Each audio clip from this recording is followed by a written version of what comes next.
So we're having these wonderful master classes, and today it's with Michael Shamberg. He's a producer, and he will tell us a lot, I would say, about how to produce films, how he knows what a successful film needs, and how to package a successful film. Maybe he will talk a little bit also about not being so successful with some films, and learning from these experiences, I guess. And we have a couple of clips we would like to show you. It's, I think, not the most obvious films. I mean, I didn't pick Aaron Brockovich, for example. We didn't pick Get Shorty or Pulp Fiction. I think everybody knows these films. We have from your first film, which is called Heartbeat, we will have a look at that one. We will have a look at The Fish Called Wanda, one of his scenes out of A Fish Called Wanda, because I think I have to see it again, this one scene. And we have Gattaca and Man on the Moon, and maybe we have the time to talk even a little bit about Contagion, which is the recent film, and also about Django Unchained, the new production by Quentin Tarantino and you. Okay, Michael Shamberg, maybe you can give us a little bit about your biography, because a lot of, or a couple of the young filmmakers here have asked me, what is this all about, the Rain Dance Corporation and your guerrilla TV book you wrote? Can you fill us in your background? Well, I'm glad you chose Heartbeat, because it was my first film, and how I put it together and got into the film business is sort of the culmination of where I'd come from before then. And Heartbeat was a dismal flop. And so I was very lucky in that the first film I ever worked on, I produced, and yet it was a terrible flop. And in those days, there was no internet. I remember going to London for some reason and I was walking near the Houses of Parliament, and they had the New York Times newspaper, okay? And I was very excited because they had a review of Heartbeat, and it was a terrible review. And I'll never forget, I think people remember their bad reviews more than their good reviews.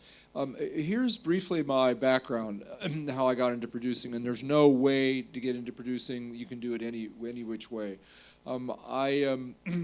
I was an English major in college. I had no idea what I wanted to do. I actually applied for a job editing film, and they edited on film those days, and the job they offered me was I guess coding edge numbers on takes or something like that, and it seemed so boring I turned it down. And I got very lucky. My first job was as a police reporter in Chicago, working for a local press service. So every night I would go out and cover crime stories. Fires, murders, burglaries, just smaller stuff. And you'd phone these stories in at 5 in the morning, and they didn't care if you didn't get the story. You had only to get the story. So the first job I ever had was you had to succeed in getting the assignment done, regardless of how you're going to do it. And they taught you a lot of tricks about how to talk on the phone and sort of fool people into giving you information. So it was a combination of tenacity, where you couldn't take no for an answer, which is one definition of a producer. And at the same time, I was out on the street every night, and it was very exciting. I parlayed that into a job for Time magazine in New York. And in Time magazine in New York, where I was covering stories, a friend of mine in college was living with a guy, and this was a very important event in my life, who was an artist, and with some other artists, they had obtained the first portable video equipment that had ever come to the United States. Now portable video is your cell phone. In those days, it was a camera about this big and a reel-to-reel half-inch recording deck that was like a briefcase around your shoulder. And I quickly realized as a journalist that you could do documentaries, and you could shoot at about 100 to 1. And in those days, people were doing film documentaries, and film documentaries had its own aesthetic, except for the Maysles brothers, if you know their work, and they were shooting verite. Most film documentaries were much more controlled, and we realized you could just shoot and shoot and shoot. So I wrote a book called Guerrilla Television, which was about the promise of how you could basically make your own television, because in those days there were 3 networks, no cable, and television was a tightly controlled medium, but this ability to make your own television and show it democratized the production of television in a way that hadn't come along before. I failed to realize that you also had to democratize the means of distribution, which is in fact what YouTube has done, and why television is a completely open medium. But I'm 68. When I was a kid, there were 3 networks, and television was something that was very hard to get into. And the idea you could make your own was even harder. So with this portable video, I kind of had this notion that you could do whatever you want. And we would go out and just film people on the street, tape them. And I had the idea that if we went to well-known events in the United States and did them our way, we could put a different perspective on them. And the first thing we did was the national political conventions in 1972.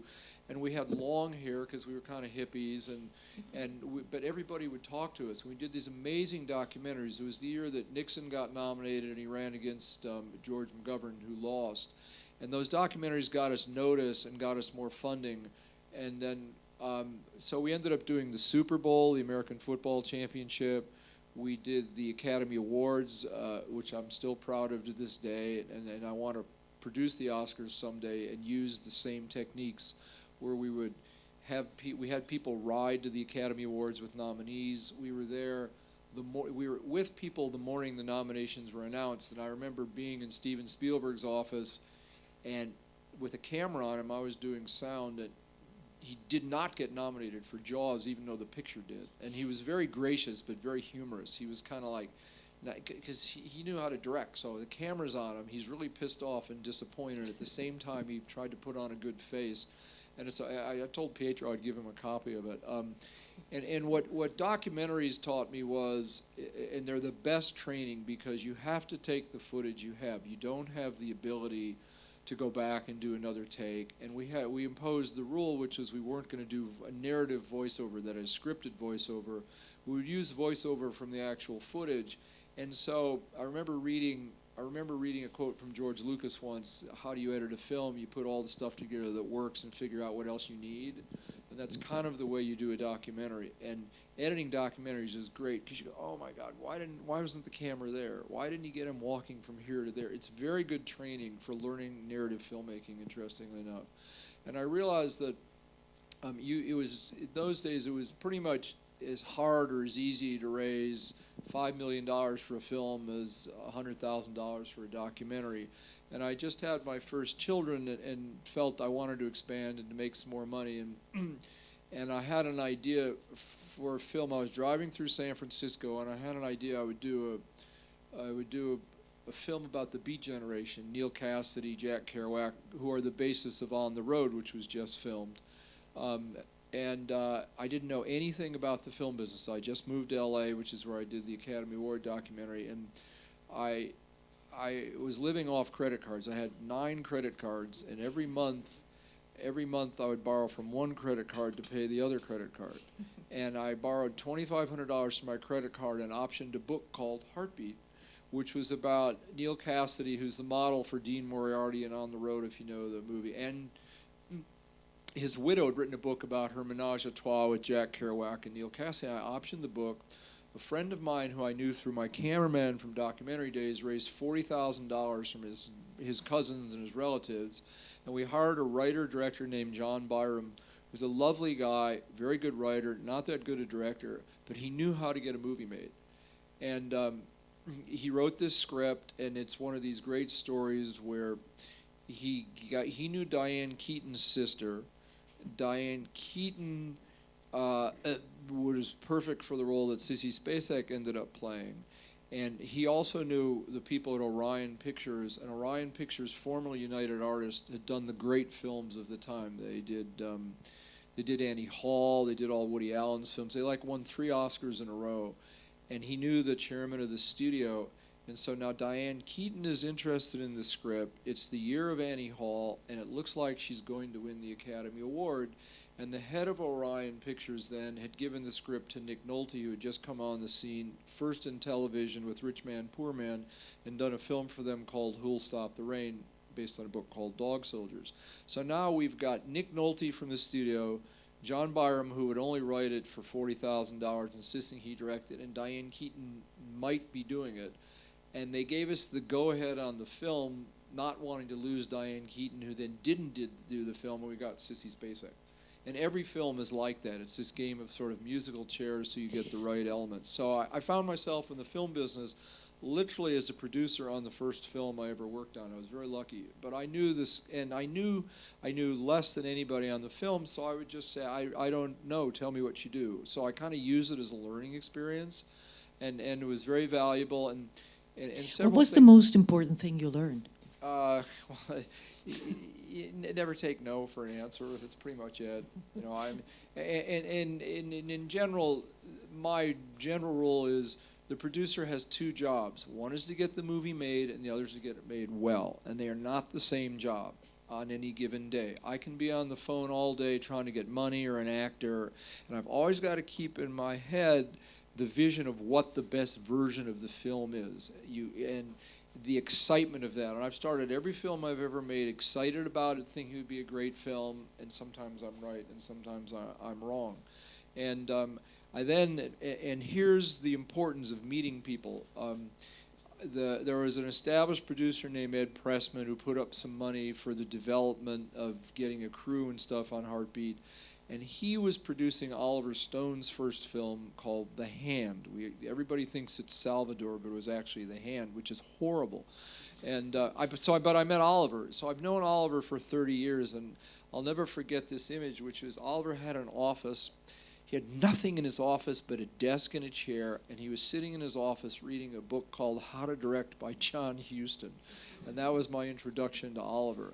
At the same time, my oldest friend from college had written the movie Animal House, which was a huge success. And Animal House, if you've seen it, is partly based on things we did in college. And through him, I knew people who were doing what was a brand new wave of comedy in the United States.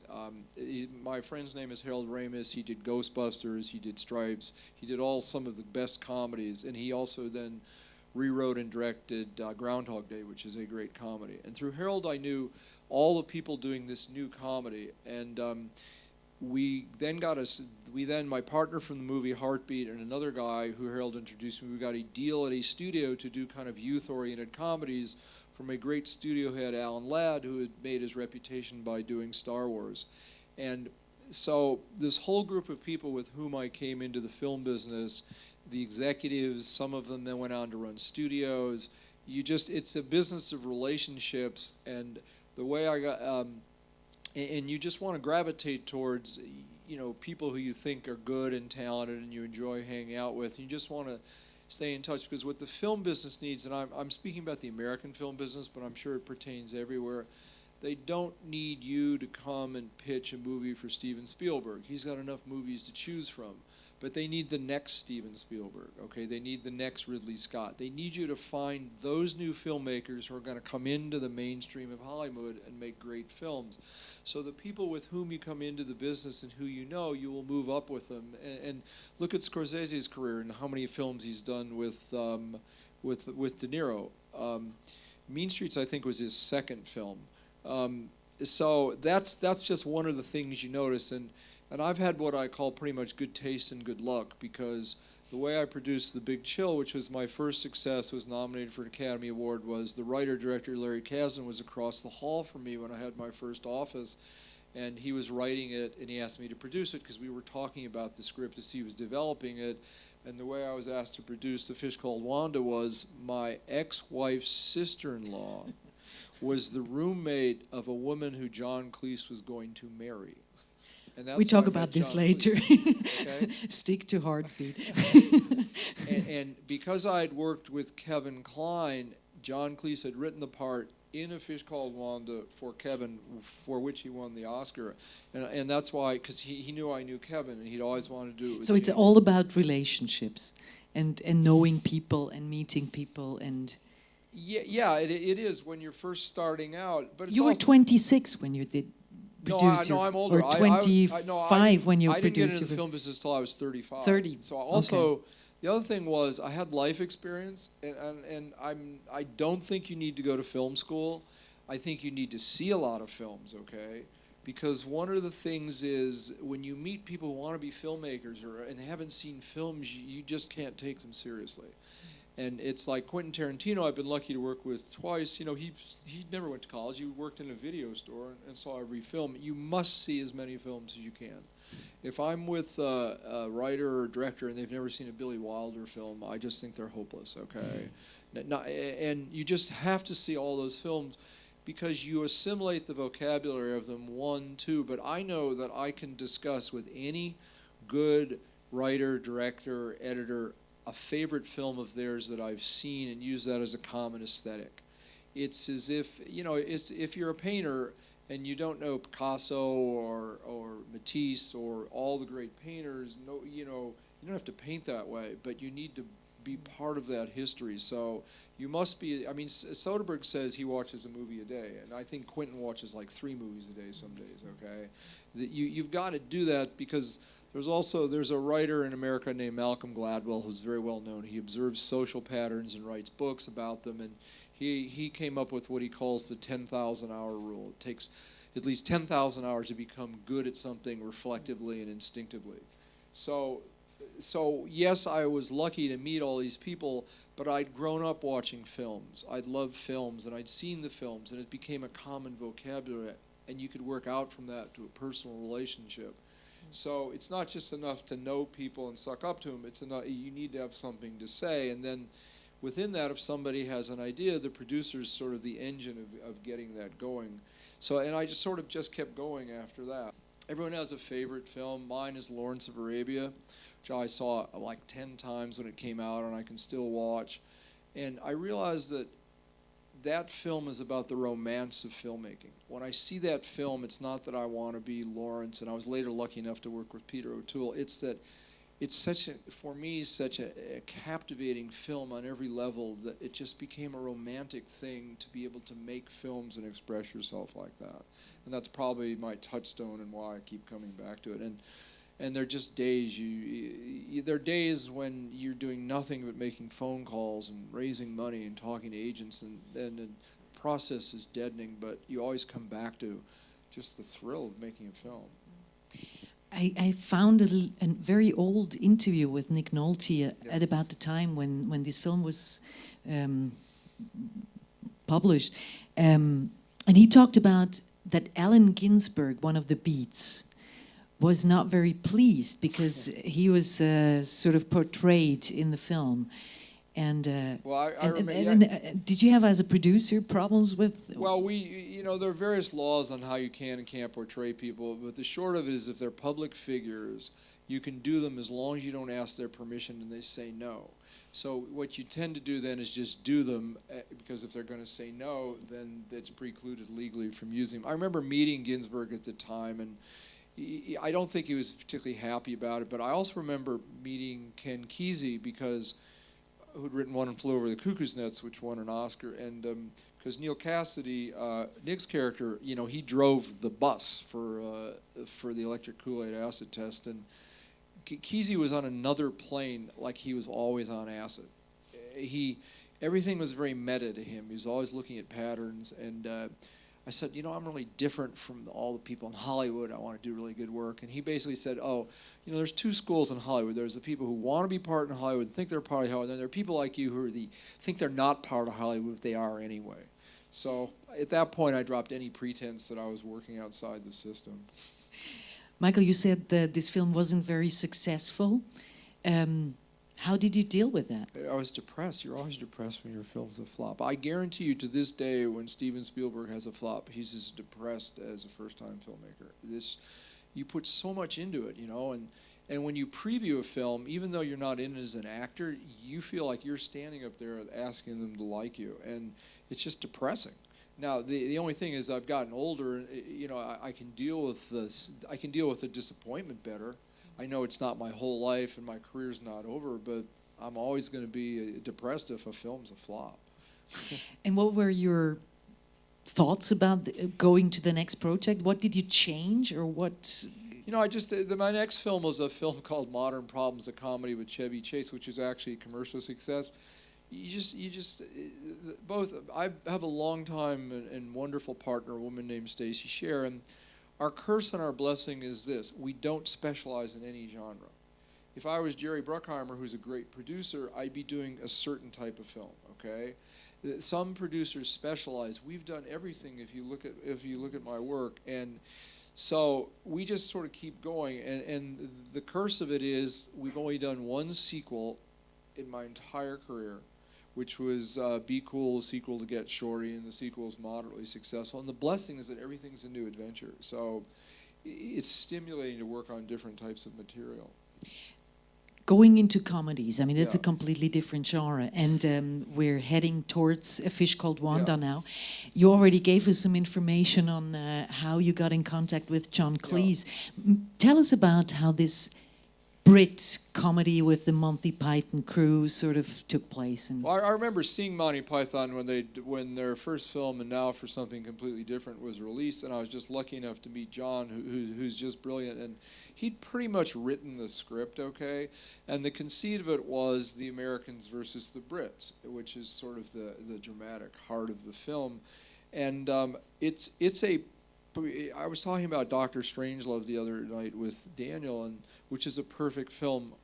I don't think Wanda is a great film like that, but it's a perfect film because everything must work. And it's built like a Swiss watch, that film. Everything leads to everything else. It's probably my most perfect film in that sense, because it's almost flawless. Interestingly enough, I can tell you two things. You asked what the producer does. What the producer does is that if you've seen the film, there are these three wonderful moments where these dogs are killed. And the dogs are all artificial. I actually have them in a coffee table in my office. And Charlie Crichton, the great director who'd done The Lavender Hill Mob, who John Cleese had made a lot of money in a company that did industrial training videos, and Charlie had sort of fallen by the wayside and was directing them, and he wanted to give Charlie one last hurrah, which is how he came to direct it, and he got an Oscar nomination for it. And he talked about knowing where to put the camera. There are certain directors who, Eastwood's good at it too, and if you watch a Sidney Lumet film, you know, one shot will resolve into another. Either the camera will go wide or slightly move, and something else will happen in the shot. And the camera's not being moved for its own sake; it's being moved for dramatic purpose. Well, Charlie knew where to put the camera for comedy. But I remember this: the first dog that's killed, I can't remember. I think it's run over by a car, and we have this little stuffed dog that's got a tire mark in it, and Charlie decides he needs a lot of blood. Okay.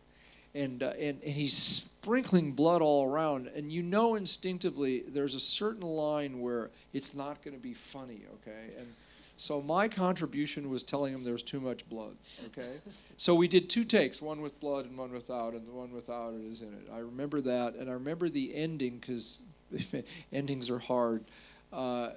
We shot the ending 3 times, and finally, in the original ending, John Cleese gets on the airplane with Jamie Lee Curtis, and there's a bag with the money, the diamonds, and they look at each other, glare at each other, and they both put their hands on the diamonds because they don't trust them.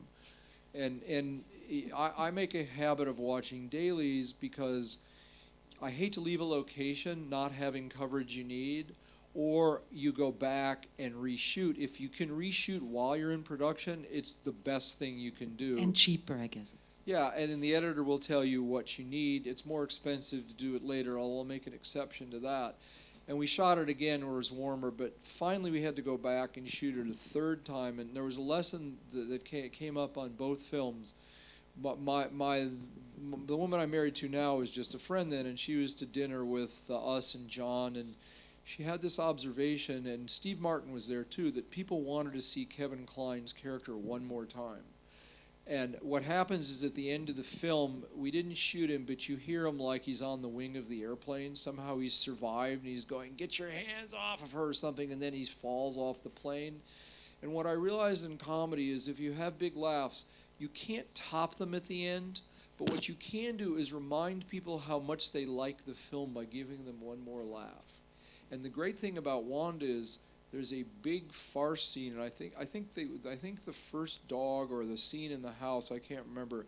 It's a 100-minute film, and it comes halfway through. Now, most contemporary films will save the big thing. We had a big farce scene in the middle, and we kept topping it, which is why the film, I think, is so successful. And on Aaron Brockovich, we previewed it, and it was one of the best testing films we'd ever had. And Pietro was talking about studio executives, and studio executives are good for knowing where there's a problem. They're terrible at suggesting how to fix it, because they can only suggest how to fix it in a way they've seen work in another film. And you don't want that. So the head of the studio said at the end of Aaron Brockovich, well, you know what it really needs is it needs a courtroom scene where judge can say you've won and everybody cheers. And we all thought that was too cliched. And Soderbergh realized that what they really wanted was another scene of Julia Roberts and Albert Finney. And the ending, the penultimate scene in the film originally ended on Julia knocking on doors that Aaron Brockovich is still out there. But the penultimate scene now is that Albert Finney gives her a check, and she's sure he's cheated her, and she starts yelling at him, and the check is like for $1 million or $2 million, and she finally is flabbergasted for one time. So here again, it was the instinct that people wanted the character once again. They wanted to be reminded about how much they like the film. It's a very successful conclusion, and as a corollary of that, because working with Albert Finney was a great treat, and acting is reacting. The great actors can react, and all Albert does is listen to her in the scene, and with just the slightest eye movement, and his face is just genius. So you learn from your own films. You learn what works, and you sort of get this knowledge base of what works. And what struck me in Pietro's lecture was, more than any editor I've ever heard, he comes with this incredible toolkit. He's talking about the dialogue, the sound design. One of the great score things in Gladiator was Lisa Gerrard from Dead Can't Dance doing this wonderful kind of vocal, and he brought that toolkit to it. Okay, and what you have as a producer is a toolkit. You have this toolkit, and now my job isn't 100% creative like his job. My job is the toolkit that helps get the movie made. Okay, my job is knowing, when to push somebody and when to lay back, and getting back to shooting a film. There's a great moment in Out of Sight. The film starts, if you've seen the film, and Soderbergh considers his least flawed film. And George Clooney and Jennifer Lopez meet because they're trapped in the trunk of a car. And Steven had this very audacious idea that he would do it in one take, okay? And so it's just them and their heads together, and it's a very long scene, and none of us thought it would work. But we knew it was the cheapest scene to reshoot because it was just two actors in a set that was the size of this thing, the trunk of a car. So you make the decision rather than argue with the director and say to him, look, we can't get this set back. Sure, try it. And it didn't work. And we previewed the film the first time. And it starts the film. It was the least liked scene in the film. And when we shot the new scene where he basically did coverage, okay, from close-ups, it became the favorite scene in the film. So by that time, I had enough decision to know you have to respect the director. You can't say to him your idea stinks. You have to let him fail, okay? And good directors know they failed, and then they'll come back and correct it. And because I remember in the last film we did, Steven was having with one of the studio executives. They had a disagreement on a point, and Steven said to the executive, who was the go-between, tell your boss just because he disagrees with me doesn't mean I'm wrong. And so I sort of like to let the director, the way I keep them out of trouble is giving them the option. If what they doesn't work, they need another thing. I would never tell a director not to try anything, because they're the director, and it's not just they're the director. It's if you choose a director you want to work with, they're going to come to the table with ideas you simply haven't thought of. So you get to the point where you sort of learn the social skills. I mean, you could get a degree in psychology and be a producer as easily and know as much as a degree in film. Let's get back to A Fish Called Wanda. Yeah. When you read the script and when you, after all, saw the rushes, or What was your idea of that film? I mean, it's a lot of black humor in that film. I mean, it's like cutting the edge, as you said, with the blood. You had to be very precise on how much. There's another great scene, and on the page it was, and this is something else. The funniest scene in the script was not in the film. It was truncated in the film. And the funniest scene is, if you've seen the film, it's Michael Palin stutters, and he has to tell John Cleese the name of the hotel where the jewels are, okay? And because he stutters, and Cleese does it in the script, it's this. It makes me laugh to think it. First, he gives him a pencil. The pencil breaks, okay? Then I can't remember what's in between, but then he's desperate. Oh, then it's a typewriter, and the only paper they can find, I think, is toilet paper. So he can't type on that, okay? And it's getting more and more absurd. And then he finds a pencil, okay? And the pencil point breaks, okay? And the only thing he can find to sharpen the pencil with, I think, was an electric carving knife, okay? And Michael Palin takes the electric carving knife and cuts himself and bleeds profusely and ultimately just writes it in blood, okay? And I can't remember how much of it's in the finished film. On the page, it was hilarious. And it just didn't work, okay? It probably didn't work because the velocity of the film at that point, you couldn't do a far sequence that was building so slowly. And you can extrapolate from that. In the movie Contagion, when we set out to do it, Soderbergh was a little worried because by contract he had to deliver a film for 2 hours or less, and he thought that it was going to, because there's so many storylines, he thought he could only do it in 2:15 because Traffic had multi-storylines. The conception that Traffic would be like Contagion was completely wrong. And Steven is a very brave director. He shows his rough cut. He has a rough cut probably 3 days after he's wrapped, and he invites his friends to watch it, okay? And he will just take the slings and arrows of it because the film's not working. He's very brave that way. And at 2 hours and 10 minutes, I was like, Coppola has a saying attributed to him, a film's never as good as the dailies and never as bad as the rough cut. I love the dailies. I don't want to blow my brains out on the rough cut every time. I thought Aaron Brockovich was going to be a disaster. I thought Get Shorty was going to be a disaster, okay? And so Contagion, it just wasn't working. It wasn't working. And finally, we had a very good writer friend of ours look at it and be very stern with him. I'll never forget, it was at the other producer's house, and it was Steven, me, and my two producing partners and the writer, and he just said, this doesn't work, this doesn't work. And Steven had figured it out. He'd figured out the George Lucas dictum, take out everything that doesn't work.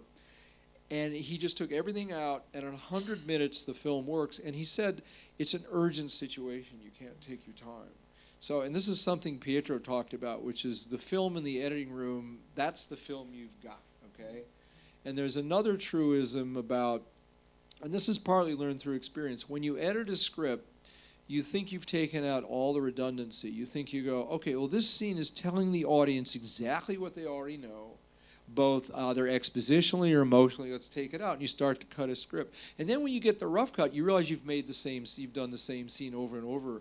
And one of the frustrations we've had as a jury is a lot of films we're seeing now are shot digitally, and they're shot with naturalistic performances and handheld.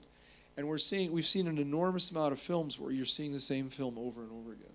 Because I think the director likes the performance, and they go, well, this scene's good and that scene's film. And these films are robbed of a certain velocity. And part of what you get from experience is, okay, we've got to move on. We've got to move more quickly.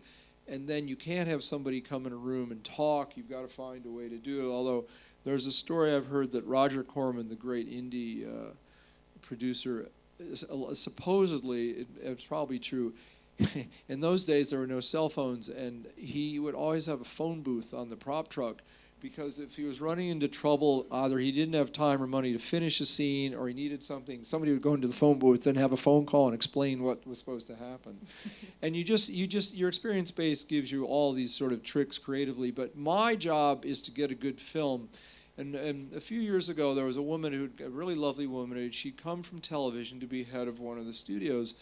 And in television, nobody cares about the director. They do more and more, but it's essentially a writer's medium, and the studio can dictate how a film is directed in television, particularly episodic television. She said, why does everybody listen to the director?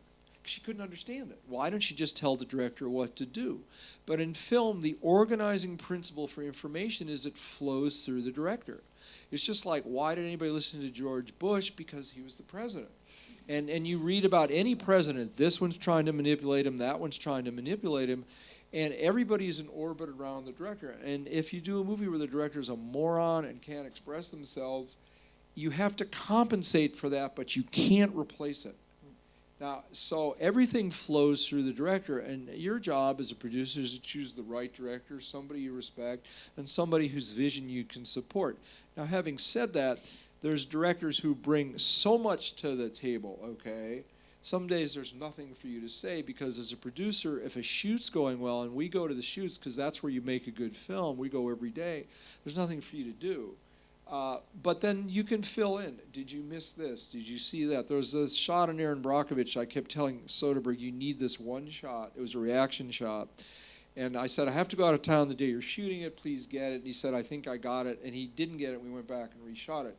So you can add to the director's vision, and a great director brings pretty much everything you need, and then you want to up your game, because there are people who want to make you do your best, because they're bringing their best, and other people need more help. The writer-director, particularly the first-time writer-director, all they do is guard their words. Every line of dialogue pretty much has to be played straight to camera. They don't want to do throwaway dialogue. They don't want to move the camera in a way that tells the story. They just want to hear their dialogue. And you sort of have to nudge them, respecting their strengths.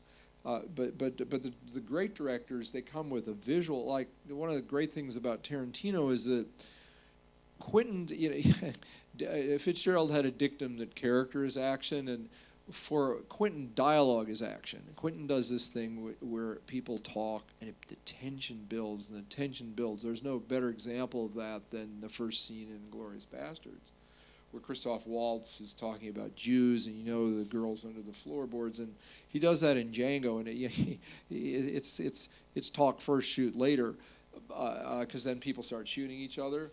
But you can take Quentin's dialogue out of his action films, and you don't need it's amazing.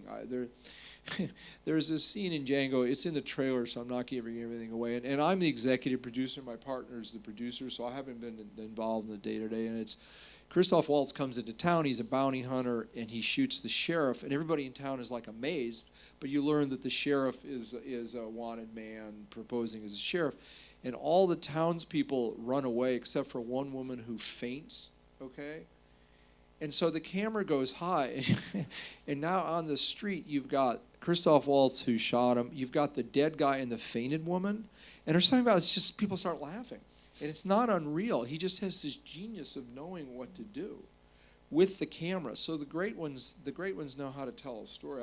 I've told this. Soderbergh has a rule which is he hates directors who don't know where to put the camera, and I hate camera movements for its own sake, but I'm the producer, so I can't go up there and say, hey, you can't do that. I simply have to make a suggestion, and I have to let people fail, because the good directors will be right more than I'm right. And I think experience has sort of given me the confidence to do that. The funny thing was, the biggest problem was the chips kept falling out of his nose. It was harder to keep them in, and the fish were gelatin fish, so they weren't real fish. Yeah.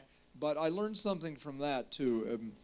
It's a scene that people have a hard time watching, and if somebody tells you there's a movie and there's a scene you have a hard time watching, you'll want to see that movie. Yeah, you had like the test screening wasn't very, I mean, that was a difficult scene, right? Well, yeah. Also, the great thing was we tested the movie and it scored an 80, which is a system they have in the top two boxes. And then the studio decided, I think rightly, the ending didn't work. And then we reshot the ending in the way I told you, and it tested again at 80. It was exactly the same score. But then when it was in the theaters, it tested at like almost 100, because when people paid to see a film and they like it, it's that much more popular for them. Michael, let's talk about choosing directors as a producer, working with directors. What are your criterias, or how do you decide, okay, I trust a person? Well, we like new directors, as you'll see when you see Gattaca, because part of the fun of it, we did Ben Stiller's directorial debut, Andrew Nichols' directorial debut. We've done the second film of People, John Hamburg, who directed Along Came Polly, and Quentin's second film was Pulp Fiction. It's a passion for film and a nose for material, and then you hope that they kind of know what they're doing. So I think the larger thing is why first and second time directors, because that's part of the fun of why you get into the film business. And also, you can't really get Steven Spielberg to direct your film. I'd love to work with Ridley Scott. I probably will never, because he does his own material. And the first instinct of everybody is, well, let's get Ridley, let's get this one, and you don't get them, so you need new directors. So you either go to an established director, or you're looking for somebody who might be kind of new and exciting. So it's a good business strategy to develop them, and it's also a fun creative strategy.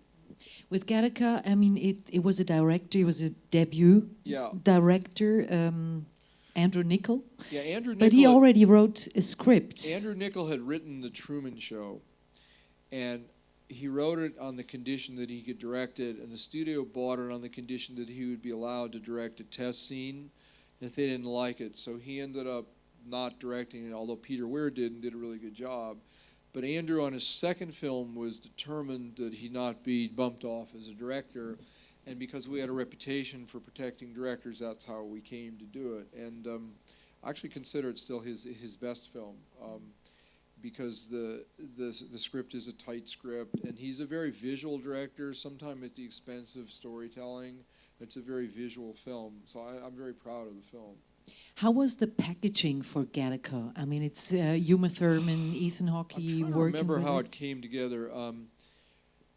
I think it was we knew Jude from reality. We knew rather Ethan from Reality Bites and is perfect. And then our casting director found Jude Law. It's Jude's first American film, which I'm also proud of.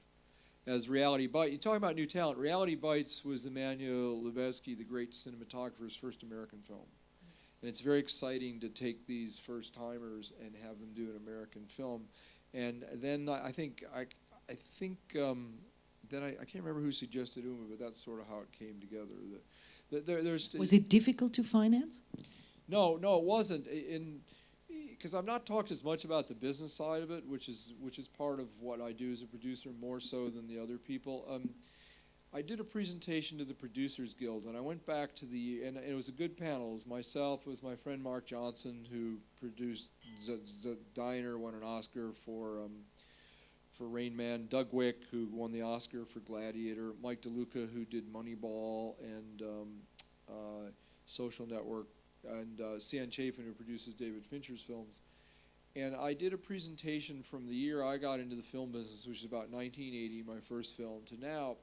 When I got into the film business, 84% of the films, the top box office films, were American-made, 16% were foreign.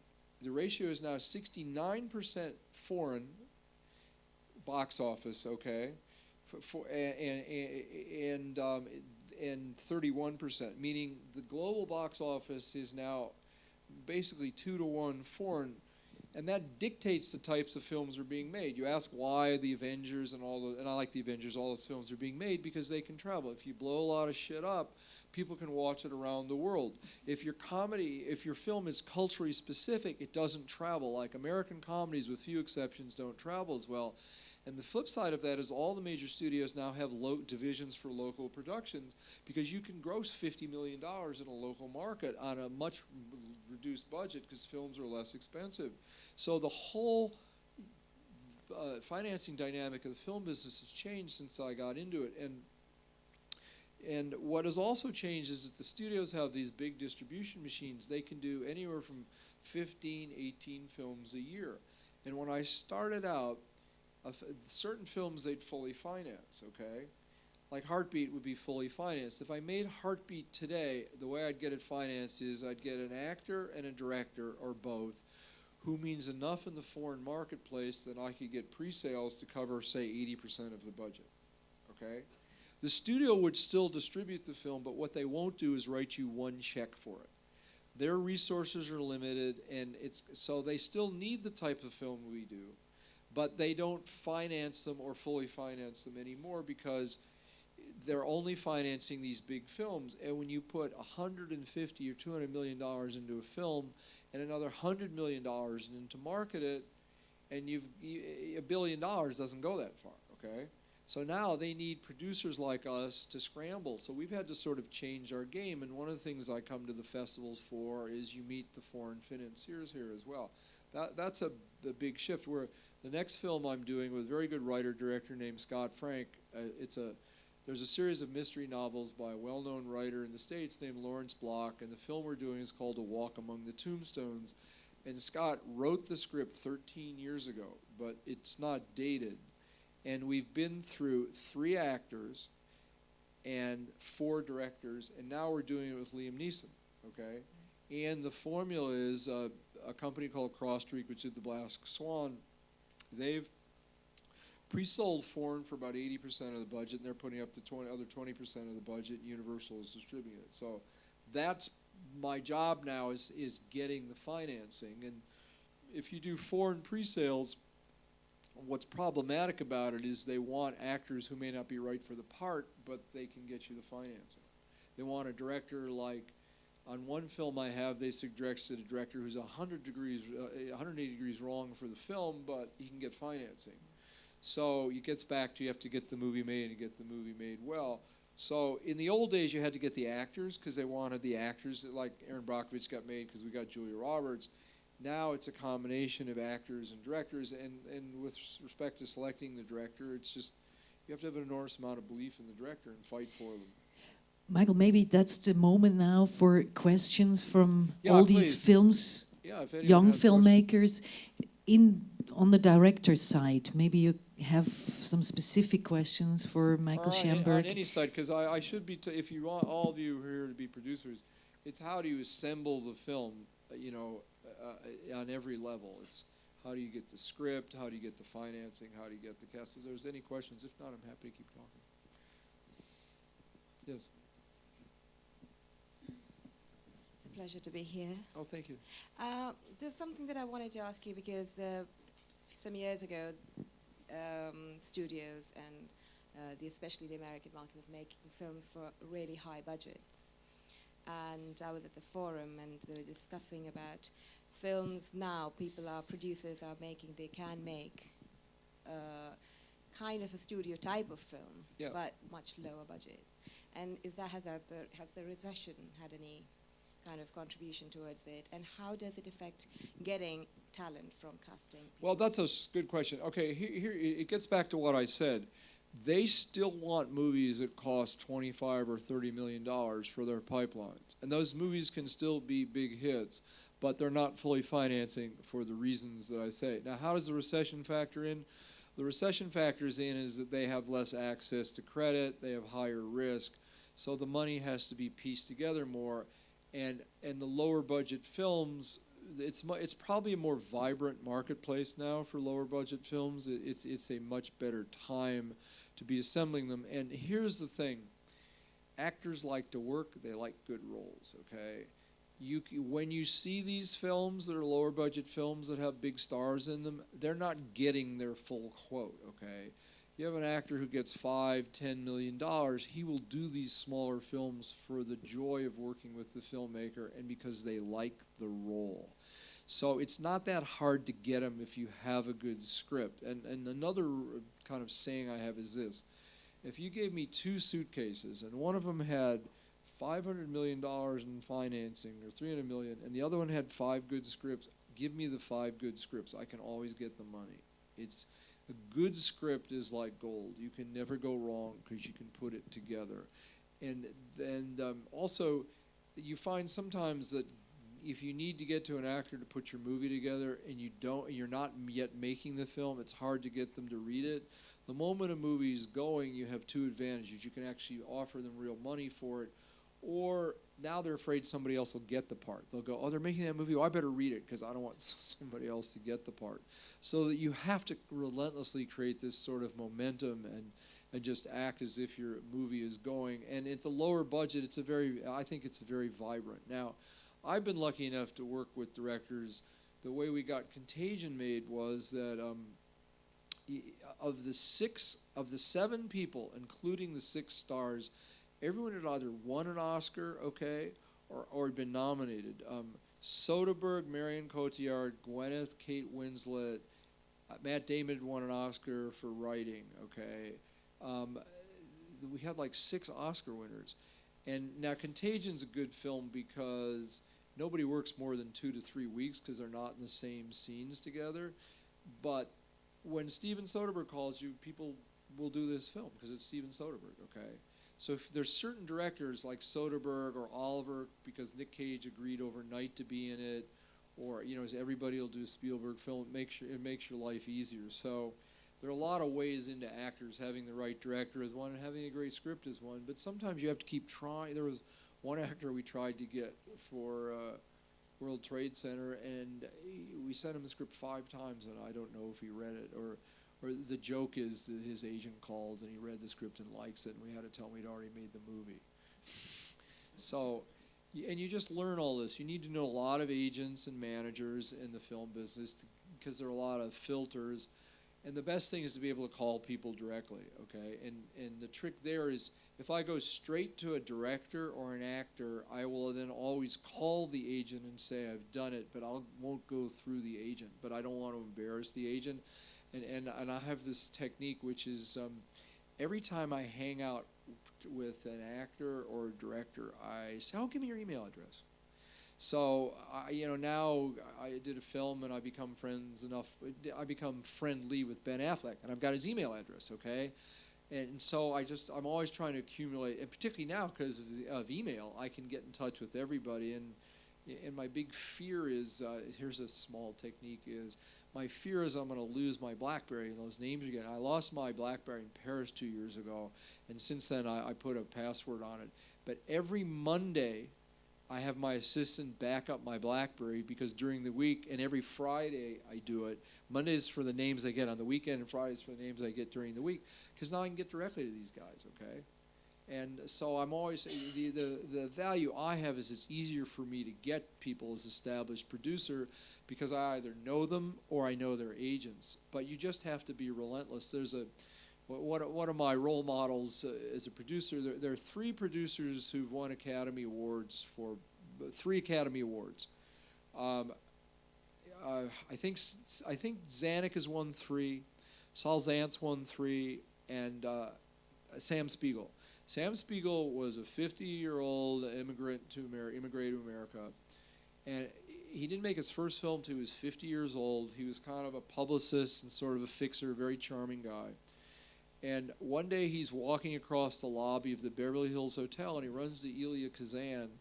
And what are you doing here? Well, I'm trying to get this movie made. Nobody will finance it. Here's the script. The script was for On the Waterfront. Sam Spiegel got it made and won the Oscar, and then he won 2 more Oscars with David Lean, one for Bridge on the River Kwai, one for Lawrence of Arabia. So, but he knew Elia Kazan, and Elia Kazan's telling him his woes, and you create opportunity out of that, You just have to take the smallest kernel of opportunity and try and turn it into something, and never give up. Never give up. Hi. Some of your films are among my favorite films. Oh, thank you. Yeah, and I grew up with those films in the 90s.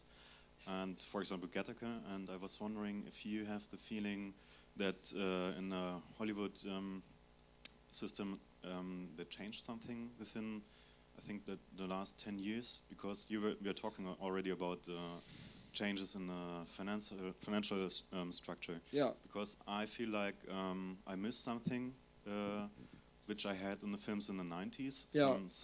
a hard thing, and I was wondering if you have the same feeling and if you have an explanation why. Well, I think I've pretty much given the explanation, which is studios are financing the big films. The films you need to get financed through the foreign sales marketplace tend to be less personal films for the most part. It's harder to make the sort of more personal, expressive film now, although you can. Now, some people get a pass, like Terry Malick, and here's why, okay? And I really like Tree of Life, and I wasn't expecting to, but he got Brad Pitt and Sean Penn, because it's why Woody Allen, arguably one of the greatest American directors, but very hit or miss, okay? But he's like Eastwood. He needs to. I don't think he can live unless he wakes up and makes a movie every day. And God bless him. At his age, I hope to be doing the same. But if Woody Allen calls you, you go make a Woody Allen film. And some of his films are just bad, okay? So the personal filmmakers who can call people up are fewer and far between, who get the stars, who get them the financing. Now, the new filmmakers, it's a little bit trickier. So you scale down on your budgets, like the film, I can't remember what it's called. It was called The Surrogate. It played here. It's the one with Bill Macy and Helen Hunt and John Hawkes, and he's a quadriplegic, and she's a sex surrogate. It's supposed to be The Sessions. The Sessions, okay. The producer, I know him, he said it cost $1 million, okay. So the budgets are scaling down on those. Now here's where it gets interesting for me, which is I see these first-time filmmakers who I love, and I ask them one question: do you want to make a Hollywood film someday? Do you want to make Hollywood films? And there was a really fine American director whose work you may or may not know named Hal Hartley, who continues to make independent films. And years ago I said, you want to make Hollywood films? And he said no, okay? So I'm not interested in him. I'm interested in his work. So the question is, these smaller films, what do you do? If you do very obscure subject matter and they're painfully slow moving, nobody cares. You've got to make those films that attract an audience so you have a scale of success. Because Tarantino says that I've studied careers, and the really smart filmmakers know how to do a career. And your first film gets you your second film, okay? Sometimes the first film was the breakthrough, like Soderbergh's film was Sex, Lies, and Videotapes, and his second film was Kafka, which I frankly don't think is that good. But Quentin's first film was Reservoir Dogs, which he did for $1 million. And it was really interesting because he figured Pulp Fiction was going to gross about $30 million. He compared it to a Wayans Brothers film called Mo Money, which had grossed about $30 million, and said, I want to do Mo Money business, okay? And of course, Pulp Fiction grossed like $200 million. And he came into my office afterwards. He said, they've just offered me this film, The Green Hornet, and I could do a really good job on that film. And if Pulp Fiction had grossed $30 million, that's the film I'd be doing next, okay? So he's very aware of how to build a career. You must choose these little films with an eye towards building a career. And the one hallmark of these smaller films is you've got to be able to find an audience. You have to have a vocabulary where people actually don't get bored in the film, okay? We've seen 4 or 5 films, all shot digitally, which I referred to before, and the scenes, I think it was driving Pietro and Daniel crazy. People don't start the scene in the middle. They start the scene where somebody gets out of a car and walks into a room, and they don't end the scenes in the middle. They walk out of the room, and it's like, what the fuck? You have to use a vocabulary to attract people. So you've got to have a set of rules for those films where you're going to get noticed and make a film that has a certain dynamism to it, and then you can build out from that. If you're just making a smaller, more obscure film, you're just not going to get anywhere. So you have to have a showman's hat on as a producer. If you're going to choose a first-time filmmaker, you want to get the film made. And the other thing is, why do independent films succeed? They succeed because of good performances. They don't succeed because of special effects. They don't succeed because there's a lot of shooting. But if you're a director who gets noticed off of a small film, it's because you've gotten good performances. And particularly the way the Academy Awards go now, particularly because Harvey Weinstein's so good at promoting them, there are smaller, lower-budget films, and he gets all the Oscar nominations for the actors, because an actor will cut their price and work for $100,000 or $50,000 to do a great role. So when you're developing these scripts, you want those great roles for actors, and the director who breaks out of a small film, it's because they get offered the big films because actors want to work with them. And that's just the key. So if you study the business equation of smaller films and why they succeed because the performances are good. They succeed because there's a story that draws you in, and they can succeed because they're edited with a way to just entertain the audience. There are very few films that are slow-moving for which you have patience, in my opinion. I have patience for a Malick film. I had patience for Sofia Coppola's film Somewhere, which I found to be slow, because I knew that it was a very deliberate film. But for everybody else, you just want to tell a story, because one of the epiphanies I have often is we sit in these offices, we're basically telling stories. You have to have a belief that the humans have an innate need for story. We have an innate need for a story with a theme and a closure and something. It's just a biological need we have. We tell each other stories, and people see their lives in stories. You know, and that's one of the objections I have to independent films, where at the beginning and at the end nothing has happened, and you've just seen variations on the same emotional theme. We all tell ourselves stories about our lives. This is how I met my wife. This is how I met my boyfriend. Okay, this guy fucked me, or this is how I had this success. We see narrative in our lives. We see, and more deeply to that, I think we attach meaning to the narrative in our lives. So when we go into a cinema and we see this large image that's working on every level, we want to be entertained by a certain narrative drive to it. And drive is what I'm talking about. Narrative can be incomplete, but if you feel you're seeing the same scene over and over again.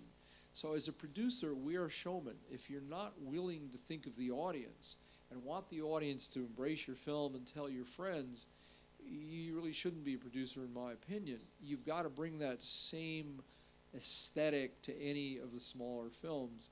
So the reason I think is, in some ways, digital is sort of ruining smaller films because it's created its own aesthetic of a sort of naturalistic performance, as I said before. So I do think there's, look, A Beast of the Southern Wild is clearly a breakout film. There was this film a few years ago, Winter's Bone, that got Jennifer Lawrence an Oscar nomination. It's just, you've got to approach an independent film or a smaller budget film with the same enthusiasm or mindset they approach the Avengers, just a different aesthetic. Now, what's changed is, see, I grew up, and one of the gold standards in film are films of the 70s. If you don't know 70s American films, you're at a disadvantage with directors, because Sidney Lumet was at his heyday. Alan Pakula was making great films, and here's why. In the 70s in America, films about what were happening in the culture were also commercial successes. Even Easy Rider, which was a breakthrough film, which was about the cultural change at the time. So, you know, or Serpico or Network are those great films. Those films were about the culture today. And they were hits. Now those films aren't hits and they're harder to get financed anymore. Part of the reason is that American television is really good. American television allows you over a season of 20 episodes to get so deeply invested in a character and in a world, and thematically they're borrowing from what's going on. Television has usurped what films used to do. So the marketplace has shifted less away from films about the times we live in and a certain kind of social realism. So independent films tend to do less and less than that. And again, I just think you've got to look back. Does anybody want to see your film? That's the first thing you have to ask yourself as a producer. Who wants to see my film? And every film I thought there would be a big audience for, and you know, I've been wrong, you know, half the time and right half the time. But if I don't think anybody wants to see the film, so no matter what scale you're working on, you kind of have to have that. And you can find real gems out there, you know, and they're really good. The new David O. Russell film, Silver Linings Playbook, is great. I hear the Ben Affleck film is great. But you're not finding as many in the mainstream. You have to sort of find them more. I hope that in a rambling way answers your question. There's yeah. one more. Two or three more questions. We have time, and then good. it's like the lunch Okay. break. Maybe. If I can just add Sure. something to Yeah, this please, question. You were talking a lot about younger filmmakers, but I was wondering about the established filmmakers like Andrew Nichols or Spielberg. I mean, my feeling is that I miss something at their films right now. I mean, Gattaca, for my feeling, has more kind of a heart than In Time. And yeah, my question was more, if you have a explanation why this changes, or if you don't feel like this. Well, because I'm being recorded, I can't be as candid as I would normally be. I'd rather go the other way and talk about my friend Soderbergh, with whom I've been lucky enough to do 3 films. Steven works in every genre, okay, in every type of films, and I'm a big guy. Spielberg's a great director. I don't think anybody's ever moved the camera as well in the history of cinema as Spielberg, or like Eastwood. These guys deserve to do anything they want. They've given us so much, okay, they have a failure, who cares? Now, the heart of your question is, why shouldn't they take more chances in a way? Why should they just do more conventional stuff? I honestly can't speak to that. But other filmmakers, look, say what you will about Oliver. Oliver Stone always sort of takes chances on his films. I remember Altman saying years ago, you know, he works at a budget level, they just let him do anything he wants. And his films were terribly hit and miss. So part of it is, there's one rule. I'm fascinated by how you sustain a career in Hollywood, because we see people come and flame out. And the key to success and longevity in Hollywood is reinvention. You have to want to keep reinventing and challenging yourself. When you're making the same film over and over again, you will become stale. And in the filmmakers you've mentioned, to the degree they're disappointing you because they're making the same film over and over again. And the great thing about Eastwood is he fails, but he's always doing something different. And then he'll do a film as great as Unforgiven, okay, or $1 Million Baby, for which he's won Oscars. He'll just keep going and trying different stuff. You know, the thing about Woody Allen is I think he's become a little conservative. There are other filmmakers, and somebody will see this, and I'll probably get, you know, challenged for it.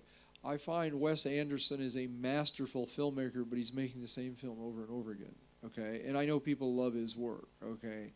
So I think you have to keep challenging yourself, and that's the essence of some of the disappointment you might feel from these filmmakers. They're just not taking chances, and the frustration is they're established enough to do anything they want. But you know, Spielberg's got a lot more great films in him, and I actually consider Gattaca Andrew's best film because we produced it. So. Oh, I think as well. So is there one last question, I would say?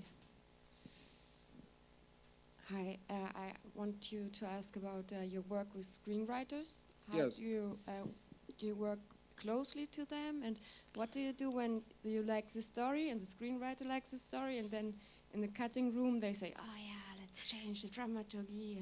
Well, I have two parts to that, two answers to that. It's a good question, because I have another rule of producing, which is you must work from a shared vision outward, okay?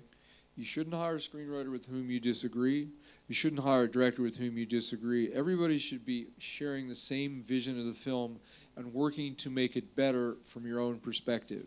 So that's a central idea. When you have a screenplay, you agree with the idea, you're just making suggestions to make it better. When the director comes on board, you agree on the idea. Your suggestions are in service of what the film you've agreed to make is, and not all producers, I think, operate that way. Like, you get in the editing room, you've changed it. I don't know what to say. It's like Pietro told the story about how Kevin Costner was disappointed in the great monologue in the middle that Donald Sutherland gives, because Costner's giving this speech about the conspiracy against JFK, and he was disappointed that lines were missing from it. And if you saw Pietro's class, the scene's just masterful, okay? And I know that an actor is always going to come and see a film and be disappointed that something they loved has been taken out. And but you try and massage them and convince them that it's okay. Or sometimes you put it back in and maybe it works and maybe it doesn't work. I would never say no. Now the same applies with the screenwriter, okay? Some stuff just doesn't work. And then the audience is telling you. I would say this, I don't know how much they do in Europe as much, but we do a lot of test screenings. And the test screenings, they're both qualitative and quantitative. The quantitative is you fill out a thing, you think film was excellent, very good, good, fair, or poor. And they do the distinction between good and very good because they discount the goods, and they like to have them be more excellent than very good. And if a film's more very good than excellent, you ask the audience, why didn't you rate it better and stuff. What I like to do is for qualitative stuff, which is we screened Contagion, and we found that the audience really understood the film, and the scores it got was 68%, which is really poor, okay?